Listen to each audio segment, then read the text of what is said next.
habit of doing a little bit of promo like Rhett and Link. Okay. Oh, I do need to do promo. Rhett and Link do Great Mythical Morning. They start every I'm video. gonna do it at the top. I gotta do it at the top for the show. I actually hate having lipstick on straws. I think that's like super gross. But we're here now. Oh, it's not in my grandma. She had lipstick on all the cups, all the straws. So It was like, Grandma, can you stop? please. No, baby, I like it like this. That's how your grandma sounded to me. What's the title again? Making me, we, into we? Or not me? How to become we without losing me. We greater than me. That's good, Josh.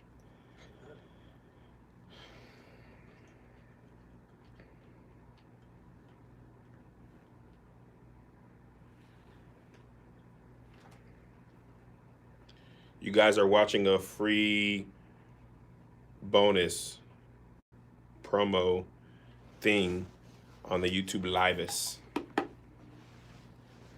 Yeah, free.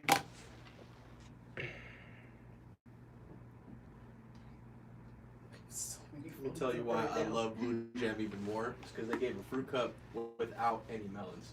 Oh, that's No cantaloupe. Winning. that's That's Great prime day. fruit cup real Yeah, estate that that's- they're giving up when they do that. Fruit cup real estate. Mm-hmm.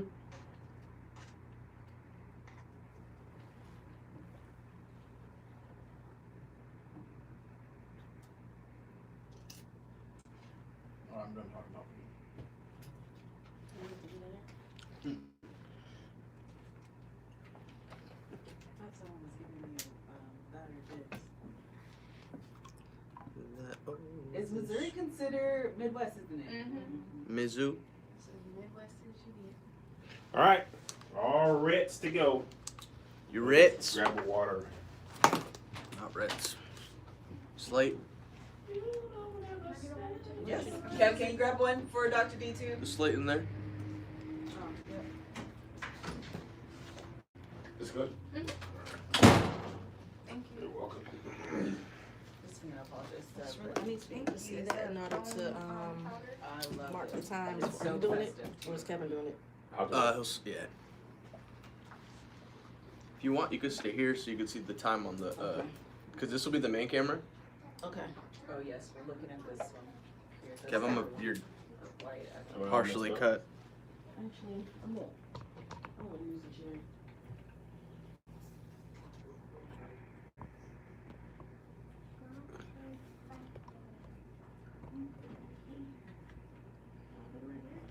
Every week we have to do this, and every week this is a new experience for me. I never remember having Oh, the mic.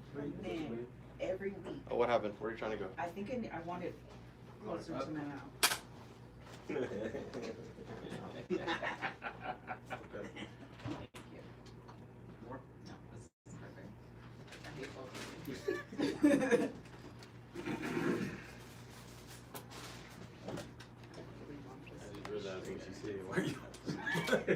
Greg gets it.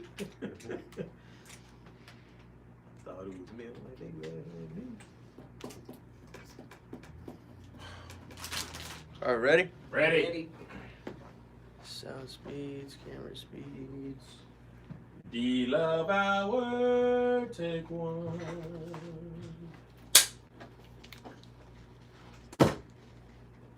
Silver is main, right? Yes. All right. Everybody ready? Ritz.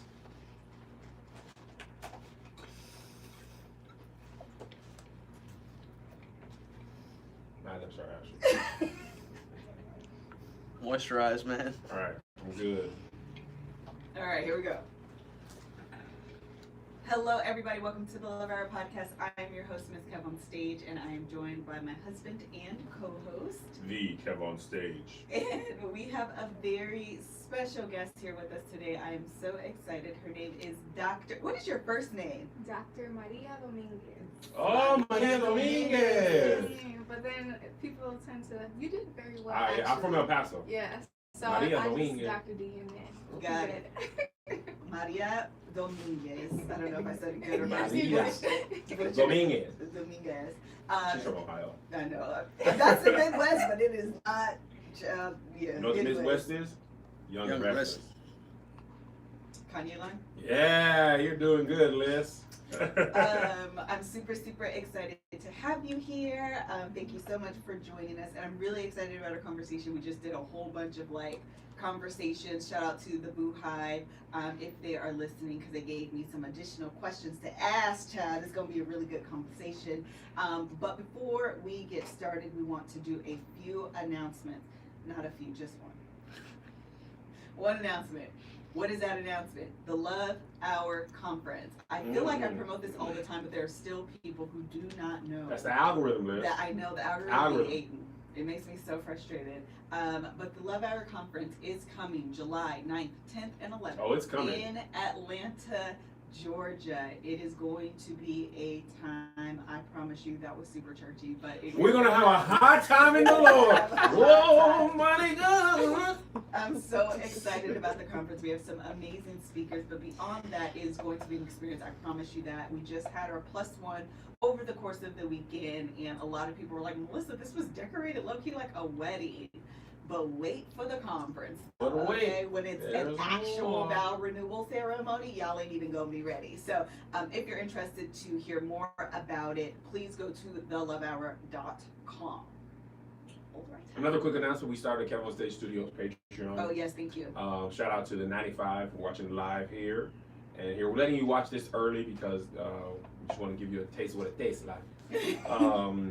People have asked us to let them support, and I've been against this. I have too. I don't want people to feel like I'm begging for their help. And people are like, dude, I asked. Mm-hmm. So new office paperwork just came in.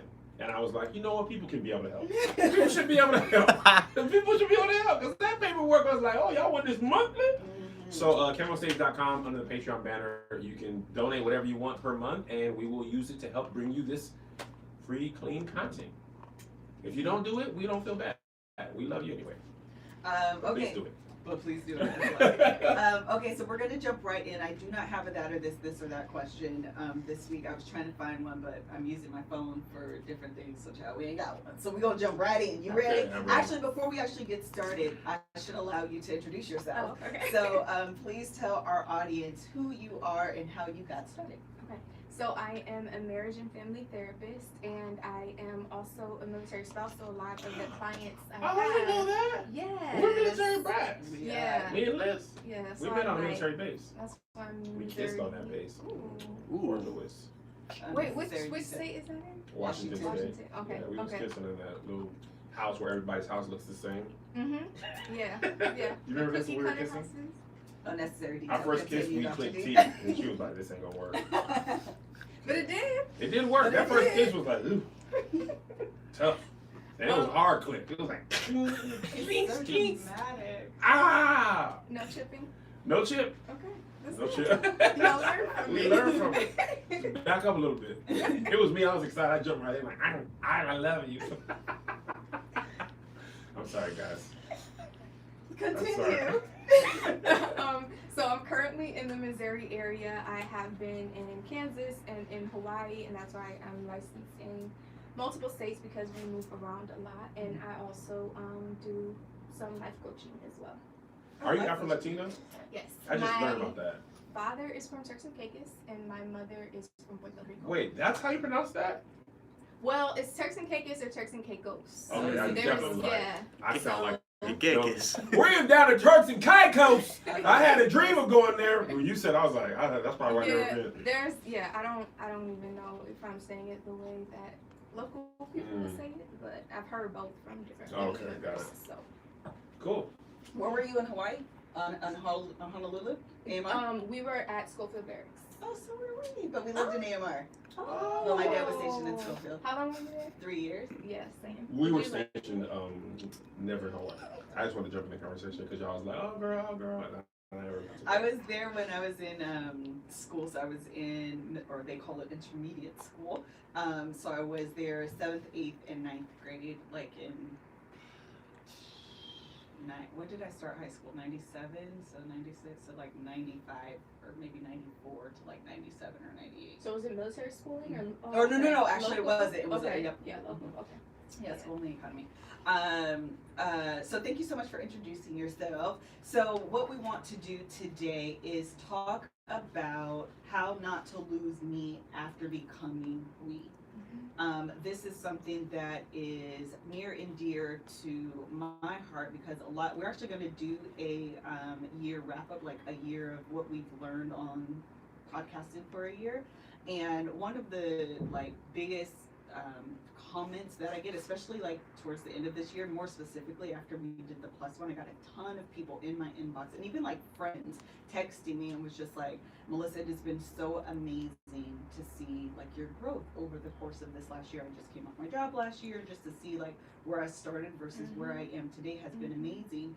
But it took me a process to get there because for a long time I felt like I was okay with minimizing myself and allowing my husband to be in the forefront.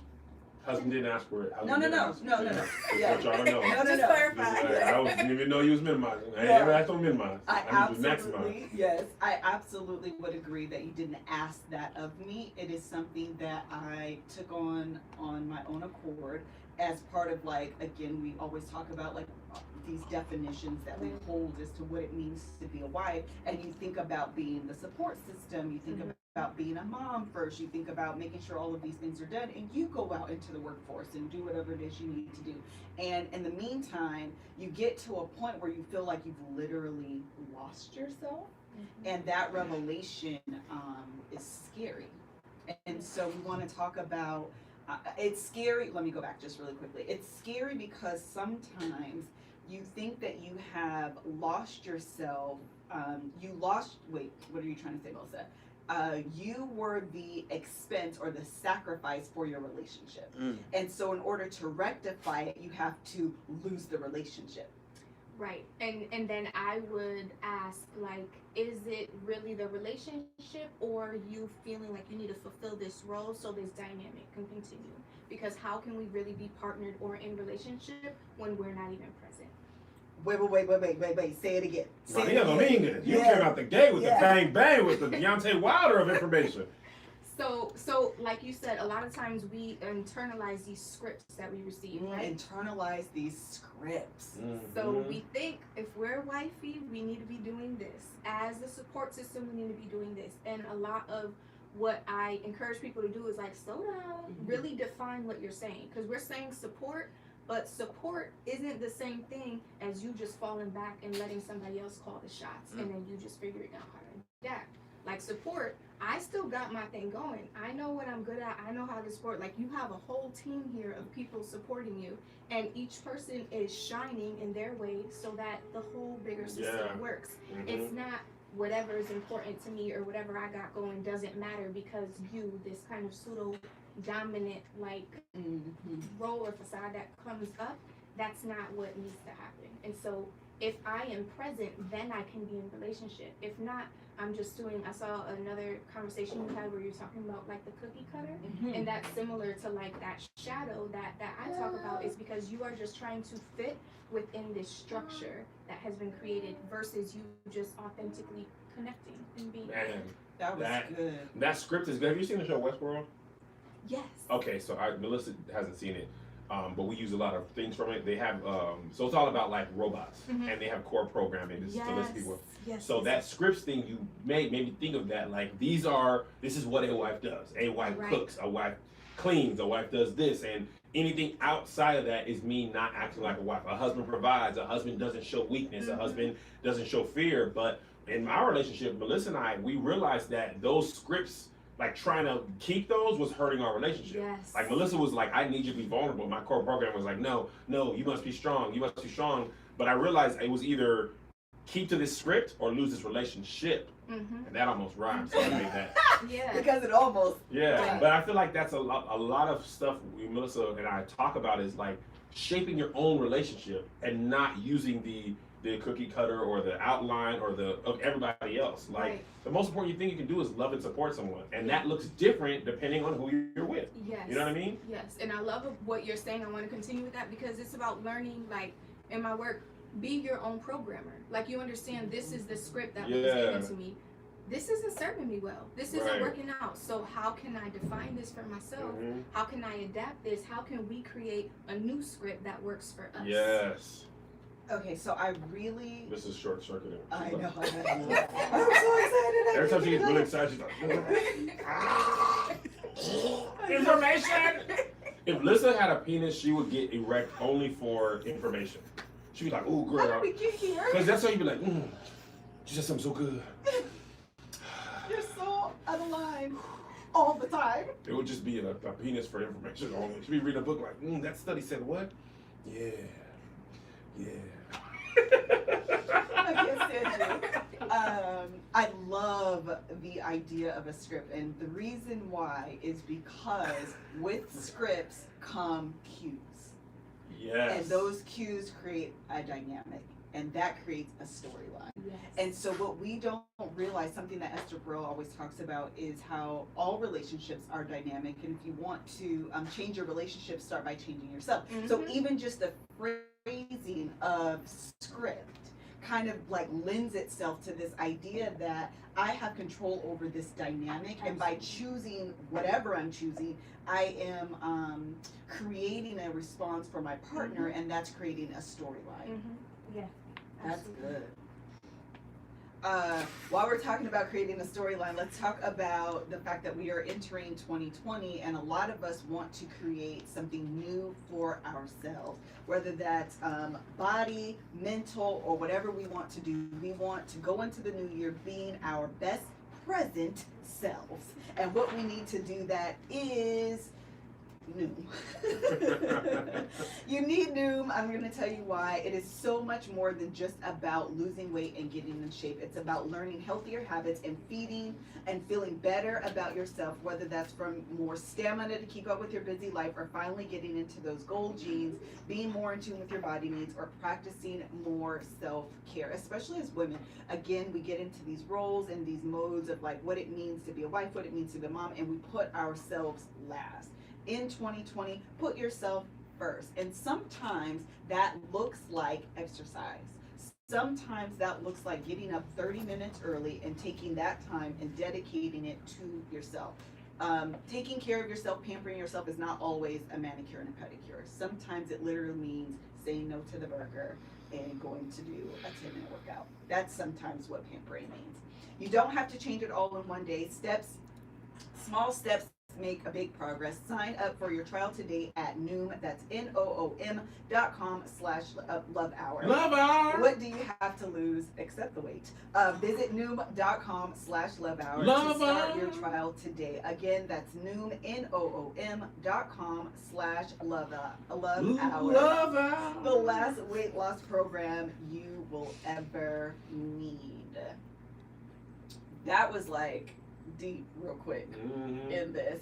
So I have some questions. When you and I were talking on the phone, you talked about this idea, you kind of alluded to it just now, this idea of being a shadow versus being a support system.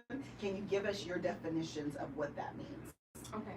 So I did a post about it where I like listed it, so I'm gonna say what I remember off the top of my head. Okay. But a lot of the times it's about being very clear about, okay, what does it mean to support somebody? When we support somebody, we are clear about in which ways we're doing it. So I can support you financially, I can support you emotionally, I can support you just with time and space. How is it that I'm supporting you? And being very conscious and aware of that. So that's like one way of support. A lot of times when we get that confused in what I call like you kind of just being someone's shadow, that could look like so many different things. It's like whatever the person needs right there, then I'm just there. I'm just filling in filling in the gaps, filling in the space. Sometimes I need to extend myself, sometimes I need to make myself smaller, depending on what this kind of more dominant person is doing or how they're operating at that time. So it's less about you and what you could do and what you can offer and the ways in which you could connect, and then more about just figuring out how to accommodate yourself to whatever this person is doing. That's a really good distinction. That's a really good distinction. I think we do confuse that idea of support versus shadow in being, I'll be whatever you need me to be. I like that. Yeah. I will be a chameleon to fit whatever, and it's not about like our vision, it's about your vision Yes. and getting in where I fit in. Yes. Instead of coming together, creating something, and then like you said, you play your role, I play my Right. role, and we're creating something together. Yeah, and I like using like kind of like a dance. Like when we dancing, sometimes you lead, sometimes I lead, sometimes we have our solo parts, sometimes, but whatever's happening, we're complementing each other in That's the good. action That's a great versus analogy. just responding to this one person that's continuously taking the lead. That's so good. How do you deal with like competition? I feel like sometimes you can feel like I'm competing for the lead with my spouse. Yeah, and so that again, I would be like, okay, where I would want to know a little bit more. Like, where is that coming from? Like, you're competing for what? Is it competing for attention? Is it competing for who's making how much money? Like, what is it? Where's the competition coming from? What's the basis of that? And then once you could figure that out, then you could go back and do what we were talking about, like be your own programmer. Is this what's serving me and us well? And how do I change that? Good. Did you have something you want to say, Kevin? So when you're in, for example, military spouse, I gave this example before we got started. I grew up military. My dad was in the military, and with that came us moving literally every 3 years. Like that's just kind of a requirement of being in the military. Yes. And so my mom wasn't ever able to fully plant herself in a job and really like flourish, so to speak, because in 3 years you don't have to pick up and leave. And so when my parents got divorced, I remember my mom having a conversation with my sisters and I and telling us that you guys don't understand, and we didn't, we were young, but you guys don't understand the sacrifice that I made. You guys always give it to your dad and the sacrifices that he made, and rightly so. Yeah, he did a lot. But you guys also don't understand the sacrifices. I sacrificed my career following being a shadow for your dad, basically. And so as women, men and women, but as women, when we find ourselves in these positions where we're 20, 25 years married and you feel like, I have lost myself trying to build up my spouse. I've lost myself trying to build up this relationship. I've lost myself trying to ensure my children were intact. And then you want to get out of that relationship because you feel like it is the fault of you losing yourself. Right. Like, how do you get to a point where you can reconcile those two things? Right. And so it's about understanding there's a difference between the bond and the connection and the dynamic that Ooh, tell us connection more. was operating from.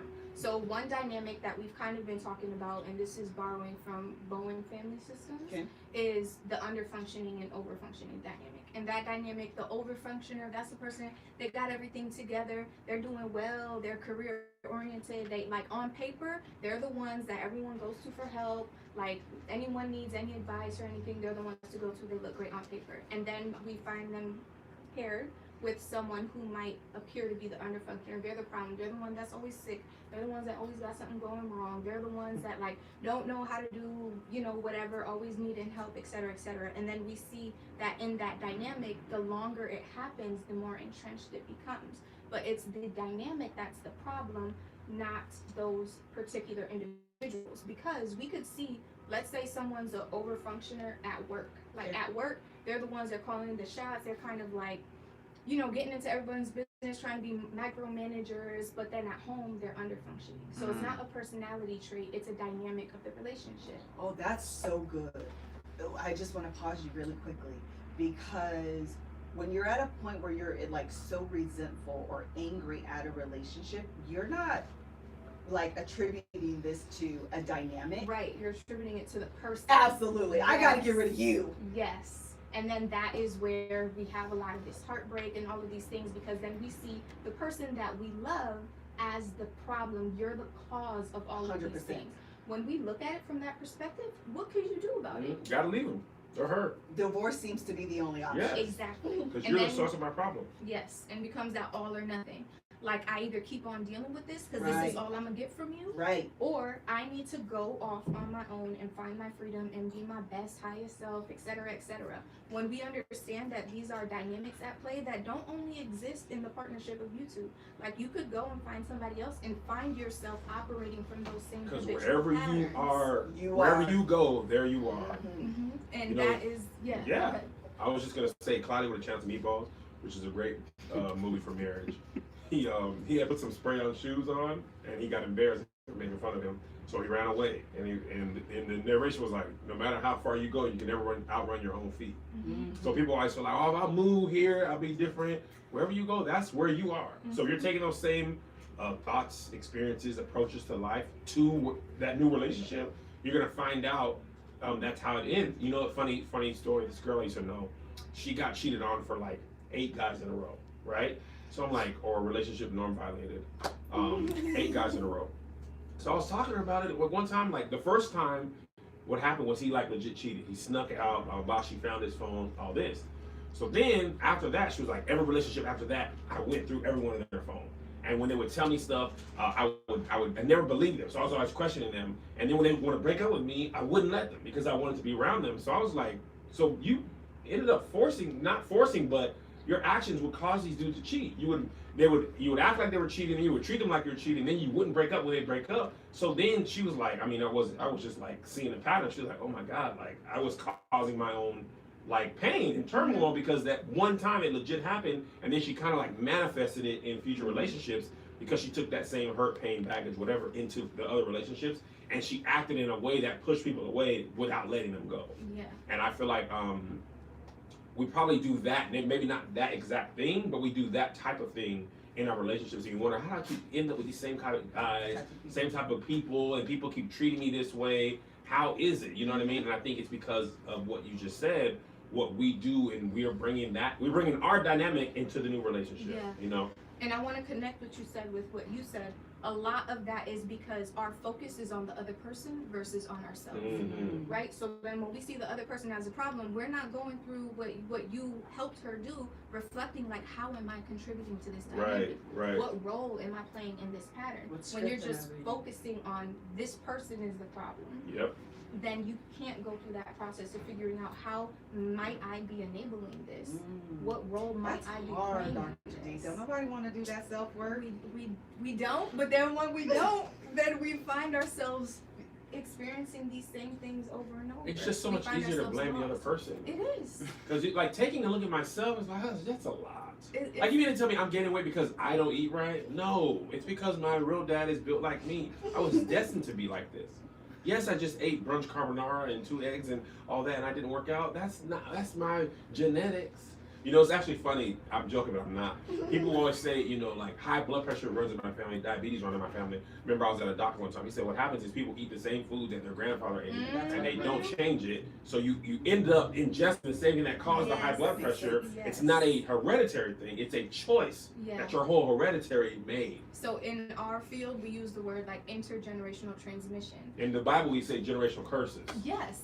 So it's because these patterns, these habits, these decisions, these choices, we were taught that, and those teachings were passed on from generation to generation to generation. Yep. And then even like recent science is saying like that genetics is not as fixed as we once thought it to be. Really? And so like different parts So I'm of fat like, because of me?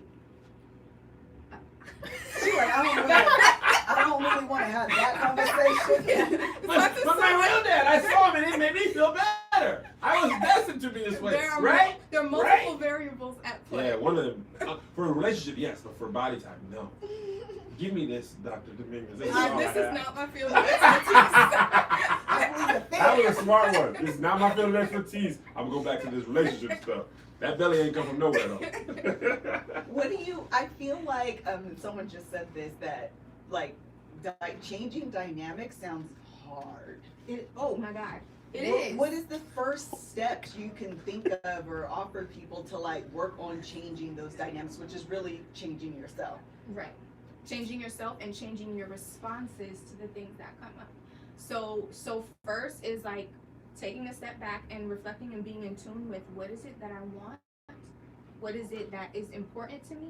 And how is it that I want to be or show up in this relationship? once we're able to do I that, want to show up. then I can be more intentional about like what I say. Instead, I could connect to you emotionally versus like operating from emotional reactivity. So, you know, Tell the difference. okay, so emotional reactivity is like maybe you look at me some type of way and I'm just like, what? And then you're like, what?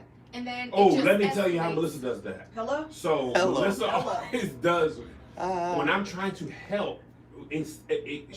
From her, it comes from a point of view of you trying to be my dad. What you looking at? Why are you doing this? I can do this by myself. Girl, ain't nobody trying to be your dad. Yeah. But it comes from that thing of her parents taught her and her sister to be independent. So any help is seen as their incompetence, right? Or she, you know what I'm saying? Mhm. And in my mind, it's just like, oh, I know this, or I want to help, or I want to make this easier. So now when she reacts like that, I react like, man, forget you then, do it on your own. And then when she wants my help, I'm like, nope. Yeah. Call your daggone daddy who taught you how to do everything. He didn't teach you how to edit, did he?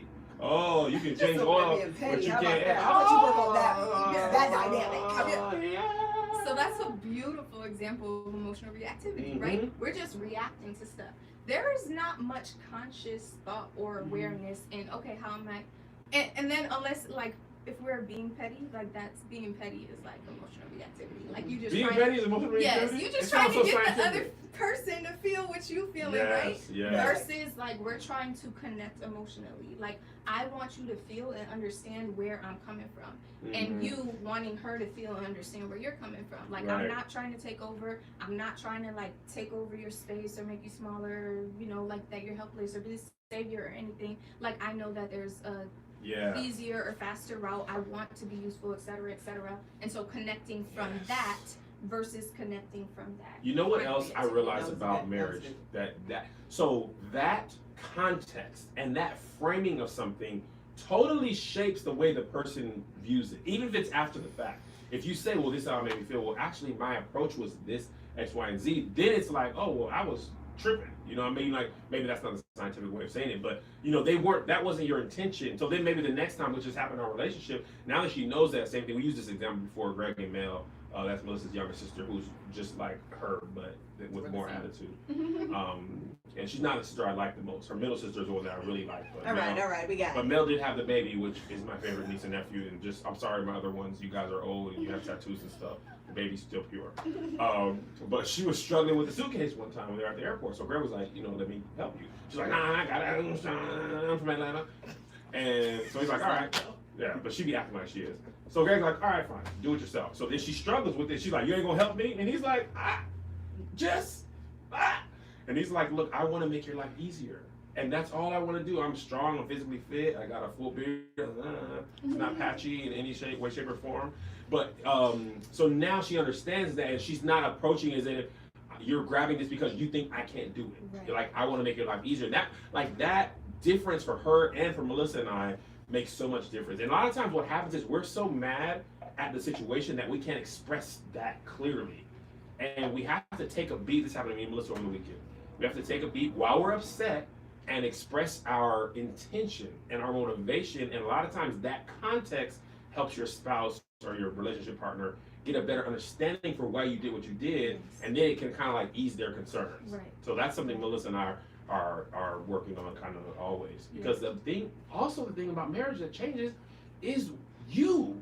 Like you are changing. So what, and this is Melissa 2.0, what didn't used to bother her now does. So now I got to make some adjustments that I haven't had to make in a long time, and that requires a lot of work on myself. Right. And that's why at marriages the same work. time, you're changing as well, and Yeah. then her figuring out how Yes. to do that too. That's probably the food. Hi there. Gregor? Yes, it is. There you go. You're welcome. Oh, that Chipotle? Don't Oh, you y'all need- got Chipotle? Yeah. All right, cool. Um, How far are we to add, Josh? we're on it right now. Okay. One thing that I think is so important that you just talked about is, what were you gonna say? Okay, so we're always projecting, and so what we have to do is recognize our own triggers. That takes a lot of like introspective work because we don't even realize it took a long time. Like part of the reason Kevin is able to articulate like that scenario is because I did the work to be like, okay, so this is what's going on with me, and this is what I need to work on because this is why I'm responding to you emotionally this way. Versus saying, or now we're able to say, okay, I was brought up like this. This is my, what do we call it? Your home environment.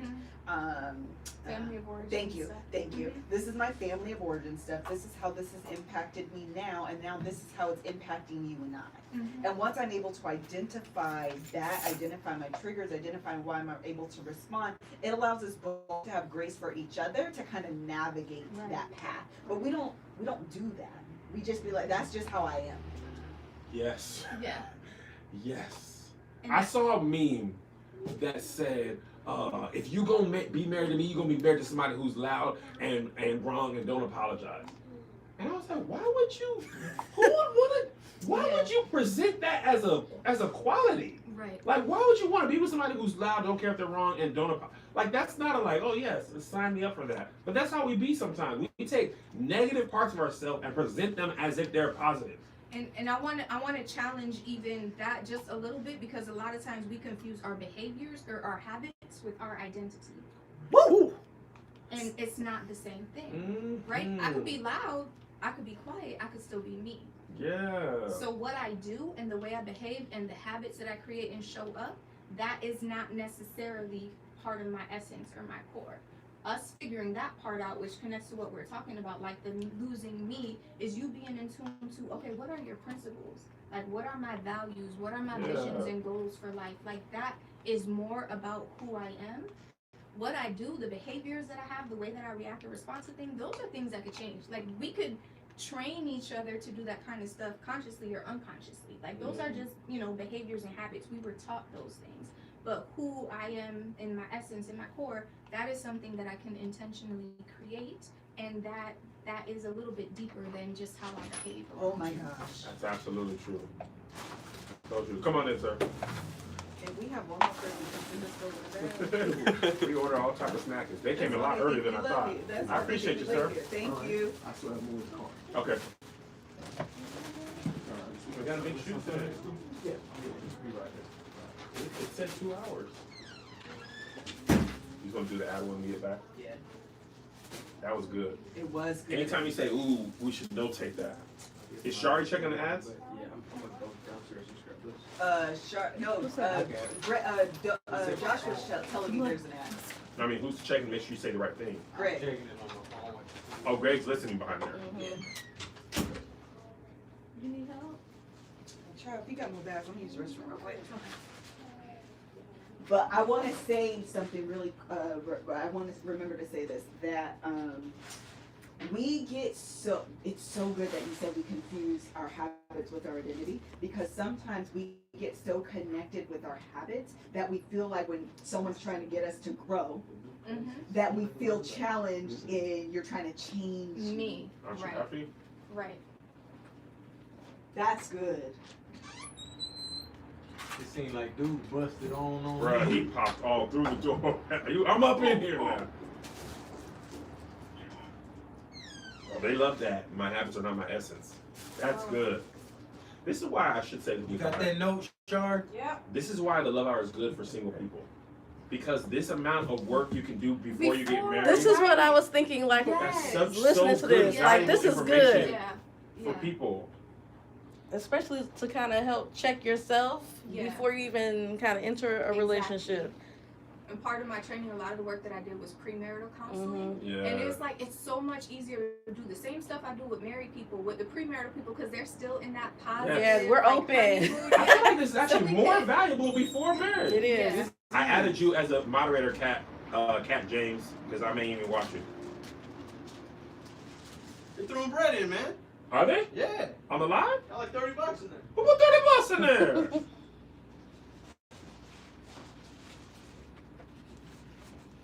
All right, thank you, sir. Is that all? That's it. Okay. Yeah, I guess we should have said this. The mics, these are not amplifying mics. These are podcast recording mics. They are going into this thing, so they're not going to make us louder. We're just giving you guys a jump in on the early conversation. You know what? Do you have your dongle? No. Does anybody have a dog? I didn't bring my car. Yeah. Hi, nieces pieces.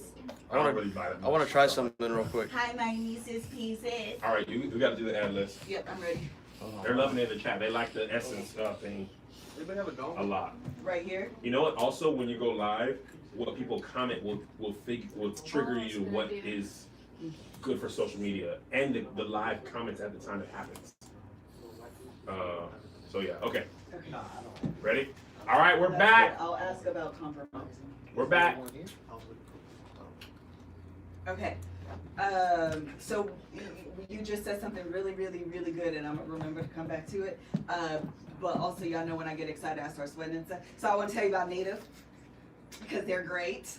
You guys know my favorite one is the vanilla coconut scent. It smells amazing. And something that happens, at least for me, is as I get older, I become more sensitive to products. So I started to pay more attention to the ingredients and the things that I'm using on my skin, under my arms included, my face, that kind of thing. Because you all of a sudden will break out or have a rash or have some bumps. You're like, what in the world? How did this get here? And it's because we be using yucky ingredients. And so that's one thing that I love about Native, that they use ingredients found in nature, such as coconut oil, shea butter, tapioca, and tapioca starch to absorb moisture. They never test on animals, and you get free shipping and returns. Make the switch to aluminum-free deodorant. Does not mean you have to sacrifice on product performance. A lot of times when we think of things that don't have like those harsh ingredients, we think that we're compromising on the performance. But I can tell you, as a person who is a sweater, that you don't have to do that with with Native. For 20% off your first purchase, visit nativedeodorant.com and use promo code LH during checkout. LH. Again, for 20% off your first purchase, please visit nativedeodorant.com and use promo code LH at checkout. Also, LH. remember that they have a wide variety of stuff. They don't just have deodorant, they have body wash, all different scents, and they have even the fragrance-free ones for those of you with sensitivities to fragrances. I also want to tell you about Third Love. You guys know I Third Love because they treat the girls as Jesus, high and lifted up. Hilarious. Oh no, that's what we like our girls to be. I had it's literally, I've overhauled my entire bra wardrobe. I don't know if that's the correct term, but we're gonna allow it to Third Love. They are so comfortable. They have half sizes, and for my deeply melanated sisters such as myself, they have a nude that's in your color. I did a giveaway in my book club, and the lady that I did the giveaway for got the Third Love bra, and I specifically got the nude color for her skin tone, and the first comment she said was, "Oh my God, I never realized I never had a nude bra." Is because nude for us ain't nude for everybody, but folks don't be remembering that. But they did. Third Love got us, all us melanated folks. They have different varying colors of nude, and something that is appropriate for you. It's my absolute favorite thing. They're comfortable. They have the straps with the ridges on it so they don't fall down. They're just all the things, girl. Third Love knows there's a perfect bra for everyone. So right now they're offering my listeners 15% off your first order. Go to thirdlove.com/love hour to find your perfect fitting bra and get 15% off your first purchase. That's thirdlove.com/love hour. 15% off today. All you have to do is take their Fit Finder quiz. They'll ask you a few questions. Someone tagged me on Instagram with all the like boob shapes that they have, where you have to identify like what your boob shape is, and I thought it was quite hysterical. But literally, that's what they have you do to find the perfect fitting bra. Make sure you go to thirdlove.com/love hour and get your 15% off your first purchase. Do that today. Okay, Dr. Dominguez. Something you said that was really important, and I need to remember what it was that I wanted to say. Oh, habits. Yes. You talked about how sometimes we confuse our habits with like the essence of who we are. And one of the things that I thought was really important is that a lot of times when our spouse, significant other, whoever, is challenging us to grow, we actually experience that as a challenge to who we are. And so like differentiating like what we do and recognizing those are things that we can do better, we can consciously, unconsciously learn to do better, differently, Yes. whatever, Yes. versus who we are, which is like our values, our morals, our that kind of thing. Those are things you don't want to compromise on. Right. But those Right. other things, learn to be better and don't take that as a challenge to who we are. I do. I can admit I take everything as a challenge to who I am. Melissa, pretty much all the stuff she asks me, I mean, I can do it. I'm better. I didn't do this wrong. Like I think my natural inclination is to defend why I do something, how I thought, as opposed to take the information in because I take everything as a slight. And that's part of the reason I don't want to ask people for help on Patreon because I don't even know why I am this way, but I don't like asking people for anything. I don't like telling them anything about money. I just want to avoid it. And even when in relationships, when she, brings stuff to my attention, I want to defend before I even give myself the chance to hear what she said. And a lot of times she'll say like, "Don't take this as a slight," or "This actually happened like yesterday. I believe we were walking to the airport, and you said something like off the cuff," and I was like, "Ah." You were like, "First of all, I wasn't even saying that," and I was just like, "Ah." But I don't like, and I don't know, maybe because I suffer from like not feeling good enough for anything, like because I was a middle child. Listen, I was a middle child, but like, the memes are middle childs are like over dramatic. I was literally like the worst. Like I had an older brother who had godparents who were rich and took him on cruises. Younger sister who was the baby, who she got baby because she's the baby. Right. And then they just fed me dog biscuits in a cage. And I was like, I'm gonna show all of you in El Paso, you're all wrong. My brother had godparents, sister had godparents, nothing for me. And part of me was like, okay, you'll pay. You all pay. I don't need anybody to do anything. Like when they kicked us out of the studio and the dude was like, well, you can go month to month. I was like, I'll never give you, like I was like enraged. Like I'll never give you the chance to hold anything over my head. But that works for a lot of different things. Like comedy, basketball, games. It does not work in a relationship. To come at a relationship from a competition angle is really damaging. So it's hard to be like, you be who you are in every facet of your life. And for your marriage, that stuff don't be well. One more thing I want to say, because it affected my marriage too. I was the boss of a lot of people at a previous company, and they would come to me for like help, like ideas, videos, equipment, whatever, and I answer them. Question, answer. Mm-hmm. So when Melissa got into this business with us, she asked me questions like that, and I would talk to her like she was one of my employees.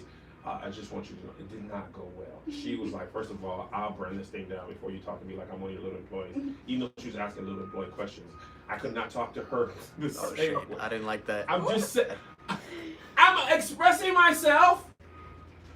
But you know what I mean? So I had to learn that. I call it, me and Toby went through the same thing. Melissa has the Jordan rules. Like for Michael Jordan, Phil Jackson, there's two sets of Jordan rules. One is people fouling him. The more important one is the coach saying, look, the rules for everybody else on the team don't matter. Jordan has his own set of rules because he's a different player. And that's how your wife is. Like, she has a special set of rules because she's your wife. And you can't apply that same overarching thing you approach the world to your wife. And these are the things that I'm learning. And this is why I feel like after 15 years of marriage, I'm still just learning. Because all the stuff that mattered when we were 21, that junk don't even matter no more. Yeah. That stuff is like, bro, who even is that person anymore? She had long hair, she got short hair. She wearing the Big Bird shirt. I mean, she would never do that when she was young, just foo-foo. But now she's feeling herself. Look at her. She looks like a snow queen. I am giving you Sir Snow Queen vibes. Who, Snow Queen? Snow Queen, Frozen, Elsa. A whole lot. You're giving me Sesame Street vibes. The letter of the day is C. How you do that there? That's the vibes you're getting. But you're pulling it off. You're a sexy bird. Beautiful bird. I can't stand you. Go ahead. Okay, so I want to touch on it because you said a lot. I did. I be quiet for a lot, then I talk for a lot. Yeah. So I want to touch on some of the things that you said that were really important. So, like we just met, so I don't know you like that. Some of the things that you were saying connect to some of like the theory pieces that we were talking about earlier. Ooh. So you let me know if it's like, nah, this is you doing the most. Oh, I'm excited. I'm in therapy. So when we find ourselves, some of what you were describing was that over-functioning role. Like, like, I got all the answers. I know how to help people. I got it all together. I don't need to ask for help. I don't need to do all. She was getting Josh on her side. I want her to stay over here. And then this is kind of where we operate from this over-functioning role. The way in which this role, it serves us in many ways because, like, you're doing well for yourself. Yes. And at the same time, it is a disservice to you because then there's that other focus, like, okay, getting these things figured out, these things answered, helping these people out. There isn't that time to reflect on, okay, but what do you think that when we're growing and increasing our intimacy, that is what that's about. Like, I can show you everything and you love me exactly as I am. I don't need to have this front up. I don't need to be this certain way. I could take off my Superman cap, my Wonder Woman stuff, and I could just be all of who I am. Yes. All of me. That was John Legend. Yes, yeah. Whose last name is really just Stevens, but it doesn't have the same ring to it. It does. It did work. It did. Kev, you're deflecting. Did you a little bit, but it's fine. Don't call me out on my stuff. Hey, yeah, I was deflecting. She was too much on me. I know. I was about to call why I baby wanted in to here and cut hug that. her like she's on me. She got me. I gotta get her off my chair. Did you Cool. want to add There's anything? not an ad or anything. No. There's Did no you questions. No, I do. I don't want to talk about me. Can't you see? Okay. You see me so well. So I have a question. How do you differentiate compromising, like who you are, and growing? I mean, maybe you kind of already addressed it. So say it one more time. Like, how do you, like, some people may feel like I am willing to fit the mold of whatever it means to be your spouse, and maybe that's like compromising who I am, versus trying to actually, they're challenging me to grow. Am I asking my question correctly? I think so, but I think my like face is like, I don't even like that question because we don't have to compromise ourselves to be in a relationship. When we do compromise in relationships, and we might compromise like some preferences, or we might compromise some habits or some behaviors, or we compromise certain things, but we don't have to change ourselves. We don't have to change our priorities. We don't have to change our values. We don't have to change our principles to fit in this partnership. If that is required, that partnership is likely very toxic. That was a good answer. I like that. I like that a lot.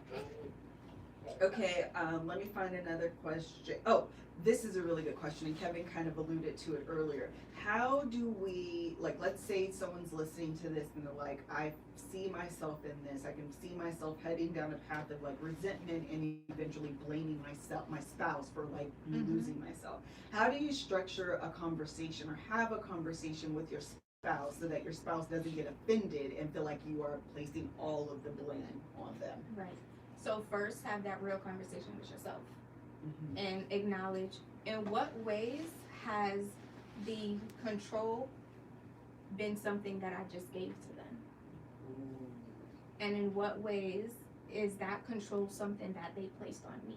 Because then once you ask yourself that real question, then you might be like, dang, I shouldn't have been that mad because it really wasn't even him, or it really wasn't even her. I took that upon myself. I felt like this is what I needed to do. And then you could kind of go through that process with yourself, and then go to your partner and say, then talk to your partner with whatever's going on between that, and then say, you know, when you did this or when you said that, it had this impact on me. And then you going through that process, you're already gonna have the language to be like, look, this is what was going on for me the whole time. And like you two did earlier, like it wasn't even you. Like you weren't trying to, you know, force me or do anything like that, but I felt like this is what I was supposed to do, and I took that on myself, and I was losing myself, I was killing myself, I was contorting myself in the process. You know what it is like? This might be a weird analogy, but hear me out. It's kind of like when she did that, I kind of benefited from what like white privilege. So hear me out. A lot of times, white privilege isn't something that you created, and you might not even be aware of it, but you still benefit from it. And I think that's what happened with your approach. Like, I didn't ask that of Melissa, but I did benefit from it. And then when she figured it out and wanted to change it, I was like, nah, like, go back to that way. Like, because it was easier on me. I didn't have to pull my weight in a lot of different ways. And when she's like became aware of it and was changing it, it's what I imagine people with white privilege feel like, nah, man, I didn't ask for that, but also don't try to change this because it's cool for me. Right. And I think that was the biggest thing, like, and this is why I say marriage can be tough later in your years, because something you were used to for a long time, somebody's changing that about themselves, and they're not going back to that previous version. And in a lot of ways, even if it was bad or wrong, we liked it that way. Mm-hmm. And in order for Melissa to move forward, she couldn't be that anymore. Right. So in order for me to move forward with her, I had to adjust. And that can be very hard, especially at that point. It was like a good 15 years she had been one way, 14, 15 years. And now you're asking me to change? Nah, I like the other way. And to figure out how to meet your needs on your own when before there were some of those needs that she was meeting for you. And to add to that, I got to meet more of her needs in a way that I'm not prepared to. Being vulnerable. Now I got to change my core program. It's a lot. Good thing we get to have sex during this time. Because you're like, man, we're going to go through all this. At least we get to bust some nuts. Makes it a lot easier when you busted some nuts and some butts. Well, not in butts. But Sex can be considered cardio, and when you're working out, whether that's sex or actually going to a cardio workout, you want to do so in something that's cute and comfortable. So let me tell you about Fabletics. Fabletics. One thing that's really great about Fabletics is that you can take a quick 60-second style quiz into your email. Folks, into your email. I'm going to tell you why you want to enter your email. I know we all get a whole bunch of emails, and you got to be selective about who you give emails to. But you want to give it to Fabletics because discounts.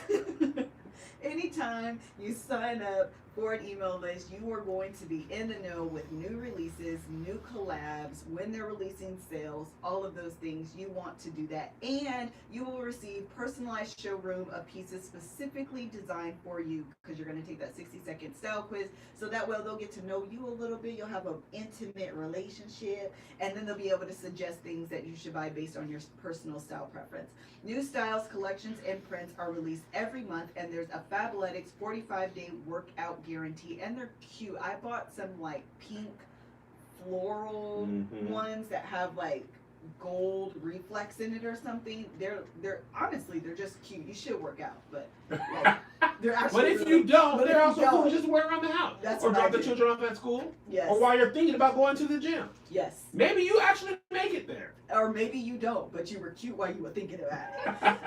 Sweat it out for 45 days, and if it doesn't perform, return it for a full refund. Fabletics is offering my listeners an incredible deal you don't want to miss. Get 2 leggings for only $24. That's only $12 per legging. That's $6 per leg. 6 times 4? Yeah, we're going to allow it. That's a $99 value when you sign up for VIP. Go to fabletics.com/love to take advantage of this deal now. Again, that's fabletics.com/love to get 2 leggings for only $24. Y'all know y'all about to get your whole resolutions for the new year going. You want to lose weight, join Noom. While you're in Noom, get your Fabletics, look cute. Also, free shipping on orders over $49. International shipping is available, and there is absolutely no commitment when you purchase your first order. Go to fabletics.com/love. Make sure you guys use the /love. One of the things, Dr. D, that was really good, and I started thinking about, and again, I always say this, I'm like, I be knowing stuff, I just don't be knowing stuff. When Kevin and I, we talked about the Mother's Day gift. I don't know if you know the story. I don't think Okay, so I'm gonna, and for those of you who may not know, so for Kevin and I have been together since we were 16. We're 36, so it's 20 years. In 20 years, I've never returned any gift he's ever given me. This last year, I returned 2 gifts. We're in a 365-day period. I returned 2 gifts, one for my birthday and one for Mother's Day. Back to back. The Mother's Day before her birthday. I mean, the Mother's Day after her birthday. Yeah, Mother's Day. My birthday first. So hold on. That's probably somebody for the. So. What up? How's it going? I was early. I didn't want to interrupt. No, you. you're There's good. Oh like- yeah, you did. You just banged on the door. I knew I would. Listen, we gotta keep with the time. Okay, bye. Yeah, she didn't come over. We got about 10, 15 minutes, George. 15 more You can come inside. You can go Yeah, inside. it's warm in the other room. cold out there. No, it's not cold. Hi. Next time I'll stagger the game night if we shoot up the same day as well. So like 12:30. Because we were gonna eat, but that's fine. Okay. Y'all can eat. Okay. The other room's available. Okay. So he bought me gifts specifically this last year for my birthday and then for Mother's Day, and we returned them. And we had a conversation about it. And what I first did though, before I even like went and like attacked him, so to speak, was like, "You don't even know me. Like, this is terrible. You never buy me the stuff that I want." I literally had a conversation with myself and had to recognize that part of the reason we are 20 years into our relationship and he doesn't know what to buy me is because I never spoke up. Oh, I thought this was gonna end with me being wrong. No, I've said this before. I know, but I just thought it would come. I was like, here we go with this dog again. No. But it was you. You're taking ownership. I'm happy about that. Don't play me. I always say that. No, you always do. This one, I really did think you were gonna go there. Oh no. But I'm glad you did. No. And so once I recognized that, and you go back talking about the dynamics that you were talking about earlier, it literally spawned my Just Say It campaign because I recognized it wasn't just here that I was having a problem, like speaking up for myself, showing up for myself, like being seen. It was in all of my relationships. And so the moment I decided I need to speak up, I need to say something, I've changed the dynamics in all of my relationships. And that is the power of dynamics, of the power of working on yourself first in order to change the story, in order to change the script. Yeah. Because the script initially was, Kevin can buy me whatever I want. That's your cue to say thank you. Yeah. And then shut up. And Don't at the cry same in time, the you morning. stroke his ego. Yes. He gets to feel better about himself, and I have less vested interest in taking the time to see what you really want. I can literally go and say, I like that for her. Like, I wasn't just saying I want it for me, but I think she'll like that. Yeah. Little to no care about what she real actually like that. Actually, maybe I don't even want her to like that. I want her to have that. Yes. Right. And sometimes I want her to have that because it's a better reflection of me, especially with those shoes, being completely honest. At the moment, I don't think I was as clear with my motive as I am in hindsight, because she kind of called me on it, and I was like, actually, you're right. I wanted you to have these. But those two things happen. And I think that's really important because what happens is we both had that thing. Like, she had that with her own life, and then I was responding in that way. And then when she called me on it, now I'm really like, well, you tripped. You should have helped me, blah, blah, blah. But now I got to really take some ownership and be like, okay, now what does she want? How do I even start? You know what I'm saying? Like, it's an interesting how our approach to ourselves affects how other people interact with us. Yes. Yeah. Yeah, and the way that we show up or don't, that impacts the types of relationships we have. So that relationship might not have been as intimate as you desired. Like, why doesn't he know what I want? Because the self wasn't there. Oh, can I pause you guys both here? So good. Here's the thing I think Melissa did that changed the potentially negative response of that. Instead of her saying, he doesn't know me, how could he not know me after 20 years? She said, you know what, I haven't taught him about me. Right? Because that difference is, you don't know me. How could you buy me this? You know I don't like that. Really, I don't know that. Like, maybe I should, but if you over 20 years have said, okay, you know, I don't buy no big flashy thing, that ain't me. Here's what I would like. Okay, you know, she said that in the 2007 gift I got her. Because one thing about me, I do learn. Like, I'll take information, but if you have never said nothing, I have no reason to make any adjustments. So the gifts get the gifts get worse and worse because I have no feedback. Even like when you shoot a basketball and you miss it, that helps you learn because you know I either shot it too far, too hard, too off to the right or left. But if you imagine you shoot a basketball and you can't tell if it goes in or not, you can't even adjust.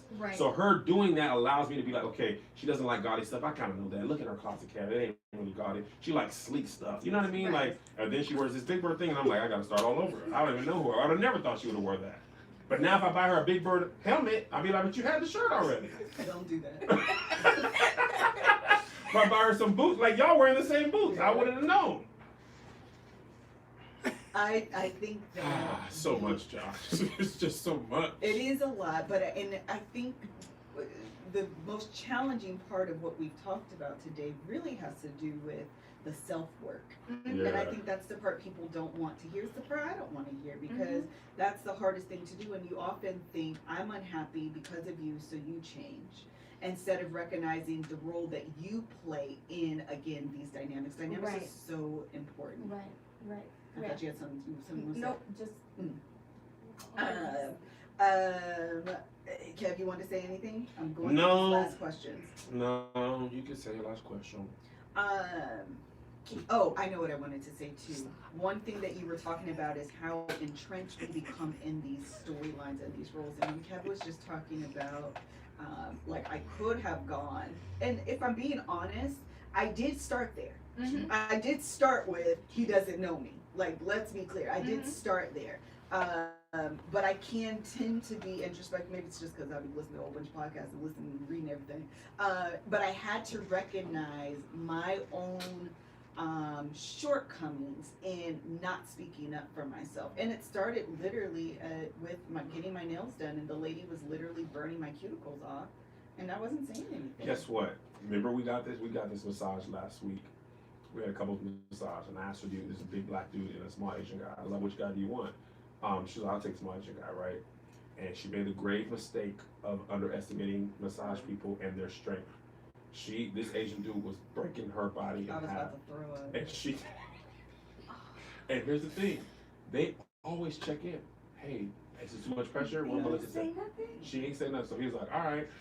Boom, boom, boom, off the top rope. When she finished the massage, she walking back to the room. I was like, what's wrong? She's like, that man tried to break my arm. He tried to break my shoulder blade. I was like, why do you not tell him that's too much pressure? Like, you're paying for it. She's like, I don't want to hurt. No. I'd be in there like, what do you think I am? Can you stop? Wait, this is supposed to feel good. Stop. Yes, too much pressure. Too much. Softly. You said soft tissue, shallow tissue massage. You going deep? You went to my blood vessel. You done massage a white blood cell. I'm good. I'm gonna need a massage after the massage. But I did it on purpose because I was trying to figure out if it was the best massage or the worst massage. But that's beside the point. It was the worst. It was. But the point is that in all of this, I mean, we started off talking about how not to lose me, but the first part is like recognizing who you are. What did you say? Like, what's important to me? How I want to show up for myself. How I want to show up in this relationship. Right. Those are important questions. This is everywhere. Those are important questions to have clear about yourself before you go into any relationship. Right. Yeah. Right, and knowing what your principles and your priorities are, because that helps you be able to make decisions with more clarity. Because then if you're compromising on something, then you could compromise based on that and be okay with it. It's not like, oh, I lost something, or no, like, so for example, like with the military in my situation, I'm choosing to move around every 3 years because I want, one of my priorities is for my family to stay together. And so that is something that I'm doing. That is important to me. My career is also important to me. So what am I going to do? How am I going to adapt to figure out how to still maintain and grow and build a career while I'm moving around every 3 years? And so that's where like being creative and finding solutions and things like that comes. I could look at it in the way that you were sharing earlier, like this was the one way I saw my life and my career going, and because of the military, and a lot of times it gets personalized because of this person. Because of you in the army. You, Uncle Sam, you Uncle Tom. Like, whoa, what? I wasn't able to have that vision fulfilled. And then that is where we kind of lose ourselves and kind of go down that spiral. Because not only do we lose that, then we also lose our other principles, which is family, which is connection, which is... You know what's funny? So Melissa really helped me, right? I'm a stand-up comedian. You may know this. I travel a lot. And I was always telling myself, I'm traveling to take care of my family, right? And Melissa was like, I don't remember how we got into this. We weren't even arguing. We were just talking. She's like, you need to be honest with yourself. Like, you don't do this for your family. Your family benefits because of this, but your kids are not asking you to do this. You could work any regular job. You need to be honest and say, I do this for myself. And then start from there and work around. So then I could have more honest conversations with my kids about like, chasing your dreams and doing this. But also sometimes, just like you said, like the choice of you keeping your family intact, sometimes two choices can't have the same outcome. So They if you conflict with each other. They have conflicting outcomes. Competing outcomes. So if you want to keep your family together, that means your career is going to have to change. Not necessarily suffer, but you might not be able to have 20-year career in one office building in one seat. But what can you do? Exactly. You know what I'm saying? So I think that's what I have to do with my family. Like I told my kids, I love stand-up. I love performing live. I'll probably never do that. I'll never stop doing that. But I also don't have to do it for 8 months out of the year. So can I be smarter about what I do and condense it to 6 months? How can I make money different ways? And maybe I take November, December off, and we take our kids with us, which all requires change. But I think one thing we're talking about in our relationships is how you do that in your relationship also affects how you do your whole life. And if you're not really being honest with yourself and understanding who you are, how you want things, how you compromise, whatever, you're gonna have people break your arm in massage. talk down to you at work, you know what I mean? Yeah. Like, it's not just gonna be your marriage relationship. Then you'll feel like everybody's against you. Yeah. You know what I'm saying? Yeah. Or you're gonna get beat up at work and then come out and take it out on your family because you're not standing up for yourself at work. You know what I'm saying? And I just, man, I didn't know this was where we were gonna go in this conversation, but I think there's a lot of valuable things we've talked about. Yeah, I was gonna say one of the biggest takeaways that you were just talking about, and even with Kevin, it boils down to being intentional. Yeah. I think if you look over your life and you recognize that I came to a point in my life and I made a decision, and that's what led me to this point, versus I look over my life and all I was doing was kind of going with the wind and being a shadow, and I didn't have input on the trajectory of my own life, that's when you become resentful. Right. Yes. But if you say, my number one priority is my family. My number one priority is my marriage. My number one priority is staying together. I also want to have a career. How do I make those two things reconcile? Right. And then I become intentional about making decisions instead of, oh, we're moving in 3 years. I guess we have to move. Oh, Right. my husband does comedy. Yeah. I guess we'll have to do. Like, then you feel like life is happening to you. Exactly. And that's when, again, you can become resentful. You know what else though? This also can affect your relationship with your children. Because I don't know if you see the movie Boyhood. I bring this example up all the time. But the mom in Boyhood got divorced, and she was everything to her kids, right? And she had no husband. And then her kid, her youngest, was going away to college, and she was super sad because she realized, like, I have nothing else to look forward to. Like, she's 40-something. Her kids are both, like, she's done a good job with them, and now they're out the house, and she's like, I don't have a husband.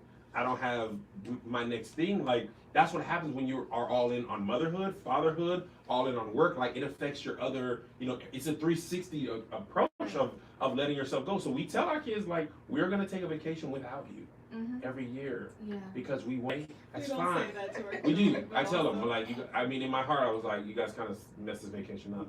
So, but in all seriousness, we let them know there's certain things we're going to do without you. And that's fine. Yeah. Like, we are also still Kevin and Melissa, husband and wife. We're not always mom and dad. Right. And we don't want to lose mom, husband and wife and friend because mom and dad took over. You know what I'm saying? Because then again, the kids grow up. That relationship was 100% of it. And now, which also happens in the military a lot. Husband goes, he retires. He's been TDY all this time. Or if he gets like medically discharged, then we have like that crisis identity. So what you're touching on is like roles, right? Like when we have one role and that role becomes our identity, then we lose ourselves there too. Yes. Because we lose Athletes, that role. professional athletes suffer from this greatly. When they don't have to go to practice, they're not the superstar. They were good. Now you're 33 and considered old, and you never had to be at home. What the heck do I even do? Yeah. My kids don't need me. What military spouses always happen. You've been in a war for 3 years. You come home, and your wife is operating without you, not because she doesn't want you, but because she's had to. Your kids are not asking you to do anything. Now you don't know how you fit into your own family. Right. So you go have sex with some other soldier. Did you want to finish your thought, Dr. D? That Crisis identity. no, it was just that so that was another example. She was looking like, wait, what happened? I was like, okay, that sounds personal. That is detailed. Okay. I like to end my sentences differently than where you thought they were going when I started them. Well, I've heard similar stories. Dr. D, did you want to close out with any last words or wrap ups or anything we didn't get to that you kind of wanted to discuss? So you mentioned being intentional, and one more I word I want to join to that is like having integrity, because a lot of the times we might start going through this process or we haven't completely lost ourselves yet, and so we still know like what's important to us, what our dreams might be, those and all of those things. But there isn't integrity between our internal self and our external I self. love that definition. Yeah. And so we aren't acting on them, we aren't speaking on them, we aren't like creating systems to help build those things. And so like practicing integrity between who we are internally and the way we show up externally is something that helps us maintain and have more meaningful relationships as well. Thank you so much for being here. This was a really great conversation. For any of our audience members that want to follow you on Instagram, can you please tell them where to find you? Yes, please. At dr.d, the THEMFT. So Dr. D, the marriage and family therapist, MFT. Love it. Thank you so much for being here with us. I think that's it. Kev, did you want to have any announcements? No. Thank you guys for tuning in, watching live. Thank you, Dr. D. It was great, amazing. And bye-bye. All right. Bye. Bye. Oh, that was good. Oh, Cut. Kev, can you pull the live up on yours real quick? I want to try something. You want me to keep it live? Well, the live's on this one. Okay, people, we're Okay, about to Q&A log out. for the live people. Josh is going to test something out. So I'm going to give you some Okay. questions. I'm going to log out now. We're going to eat. Speaking of the mic, Kev. And be done. This mic? Yeah, 1, this one. 2, 3, 4, 5, 6, 7, 8, 9, 10. Does it sound different or no? No. 1, 2, 3, 4, 5, 6, Say when the 7, live starts. Alright, we can get our food. Nah. No? Didn't work? It might be when the live starts. I'm not to try it like that, Oh, but wait, that's not the right bag. Is it in here? so doing Q&A. Yeah, I'm looking for questions all the time. Oh, the moderators, y'all are doing great work in here. Thank you, KB Damson. Oh, my moderators is working now. Oh, we got a little situation. Yeah. Did you get this one? We got KB Damson. We got Kat James in here working. Angelica, did I make you a moderator on this one? She was a moderator on the other one. Okay, let me make Angelica a moderator. Who'd you get them for? Y'all moderators, boy. Y'all just doing great. Kenny. Yeah, they were Yeah, cleaning. we'll take some questions. We're waiting for them. Melissa and Dr. D are just grabbing their food. I saw somebody get cleaned out earlier. Hey, these people don't play. That's the 95 in there, man. We did find a new studio, Ranchelle. We gotta do the paperwork for it right now. You actually got a text from something. From Dog, yeah. He's a real Thing was blowing up. Kenny, our boots match. Y'all doing good work. Okay, Dr. D, are you ready for questions? Sure. This is great. I got 3 moderators and they don't play no games. That allows me to just focus on the funny and not worry about these people. Unpopular opinion. Oh, they said let her eat. Okay. Well, shoot, ask me a question. Shoot. Thank you for $10 to Vernon Henderson. Shout out to you, man. Appreciate that. It was Robin here? Greg, they never fixed that sink, by the way. They never fixed that sink ever. Yeah. Okay. All right, well, in that case, we're going to take a break. I'm tired. And we'll catch up with you guys. We'll shoot live during some part of the game now. I'm not sure what game will be best for this. But we'll catch up with you later. I added Angelica. All right, God bless you. God keep you. See you at the conference. Turn it off. Yeah.